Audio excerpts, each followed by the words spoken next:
This is not going to be your average program on social media. You've heard it all, the 140 characters on Twitter, Facebook and a face page and all that.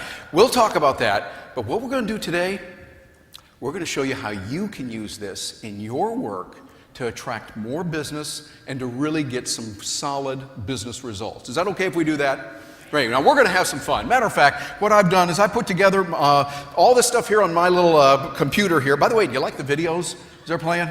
Like those things? We can put that up there and have all kinds of neat little groovy things happening. But I want to show you how this will work and what you can do in the work that you're doing to take social media, social networking, and really make this stuff work for you. We're going to talk about a lot of different things. Matter of fact, what we're going to cover today is what in the heck is social media, what that thing is and how you can use it, and Web 2.0. That's what this is all about. It's a whole different ballgame than it was before. And how to use social media, the kind of things that you can do in your work in the meetings industry. And we're also going to take a look at what you can and should do right now. So if you're just getting started, this is a good place for you. We're going to show you how to do this, and we're just going to have a lot of fun with it. When we look at social networking, the idea of working with other people and moving and connecting with them, is it a business tool or a flash in the pan? I think it's really a serious business tool. I've had the opportunity to work with computers and technology for a long time. And I remember years ago, people would tell me, email. What is email? I know what mail is. I don't know what email is. I don't need any of that. Besides, I don't know anybody that's using email. Well, computers, I don't even know how to turn that thing on. As if that were supposed to be funny. Now we look at them kind of like with pity. We're in the same place with social networking and social media that we were a few years ago with email.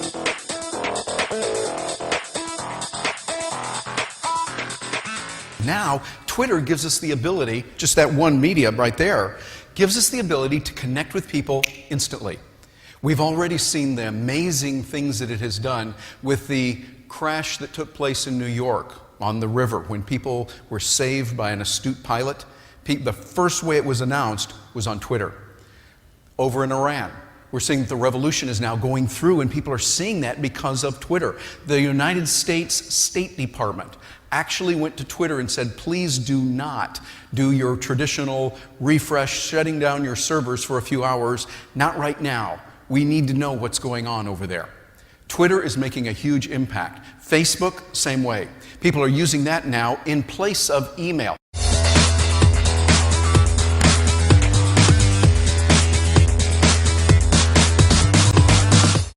Today, things are a little bit different.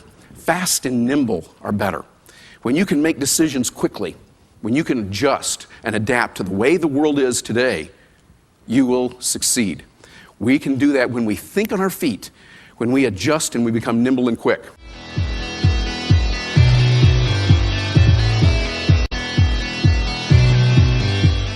We look at the human web versus Google. I mean, we all use Google, right? Google's still great. I love it. We're working with it and doing great things.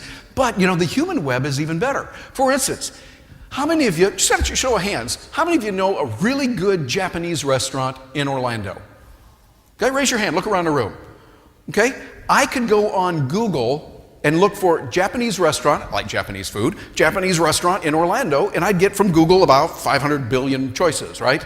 Or however many they have. But when I hear from you, people that I know, like, and trust, you need to go over here to this one. This one's a little bit better. Or try the sushi over here. It's really good. Someone saying that to me, who I know, like, and trust, means a whole lot more than a list of a whole bunch of things there on Google or Yahoo or whatever. You see the advantage of that? And when you think about it, is there any business that would not benefit from that?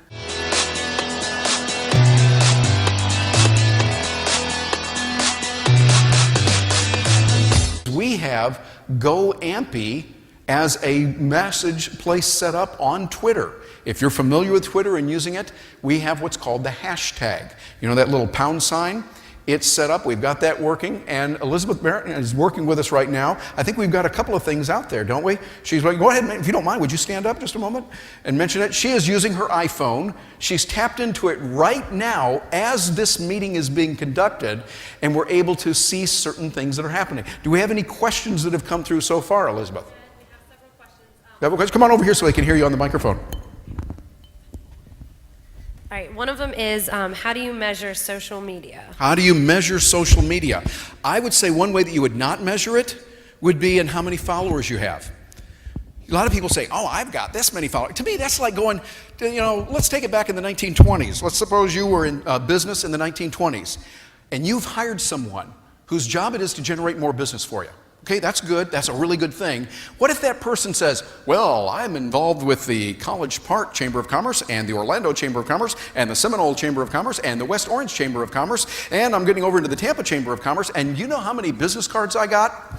Look at all those business cards. Well, that's not the end of the game. I mean, does it really matter how many business cards you've collected? No. What does matter? Dollars. Ooh, I like that. Yeah, the dollars. How many people you're actually connecting with in a real way. Real connection. See, the internet gives us an opportunity to have a lot of plastic relationships, if we can call them a relationship. You know them in a peripheral way, and that's okay. It's like getting a business card at a meeting. That's not bad. It's good. But we've got to go much farther than that before we say, yes, I want to join someone. That's what matters. It's, I believe, the quality of relationships that you build. I talk about that in my book when I say it's really not about the e-commerce, all the electronics. It's about our commerce, relationships.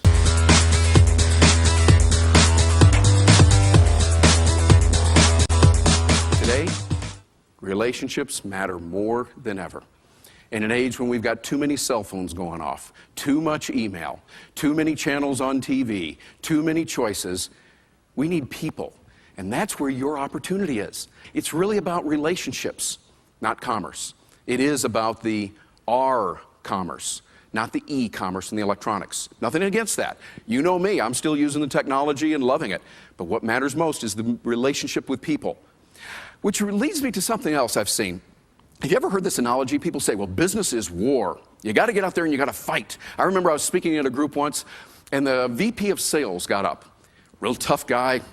Guys, and usually it was mostly guys out there. Guys, this is literal war out there. And I thought, literal war, huh?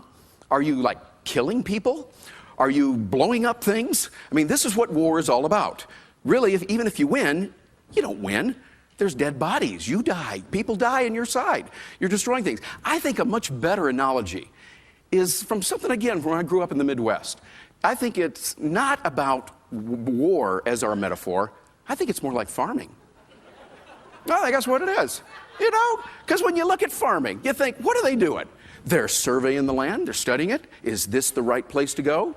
They're going out. They're tilling the soil, planting the seeds, nurturing those seeds, watching out for predators that would come by. You put up fences, keep out things, animals and others that might want to get in and steal what you've got. You also take care of the weeds. Get rid of the weeds that are out there. And you have a harvest. You take care of things there, and you have a bountiful harvest. You always put your seed cord back in for the next season. It's ongoing. I think that farming is really the analogy that we should embrace as we look at the world and the way it really works, and particularly in the 21st century. War is becoming very outdated. We're seeing that clearly in the news daily. And we're seeing that that is not necessarily the way to make change. A better way to be to think about relationships, to establish, build, and maintain those relationships. That's the key. The way that we get ahead is by building those relationships. And here's the beauty of it. We can use the technology to leverage that. By leveraging the technology, we can help people more. We can do these kinds of things when we, first of all, have the right technologies, and then secondly, know how to use them. When we do that, we can do it, because relationships are really more important today than ever before.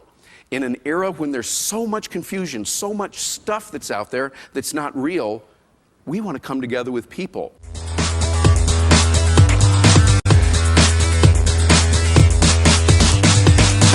Not yet.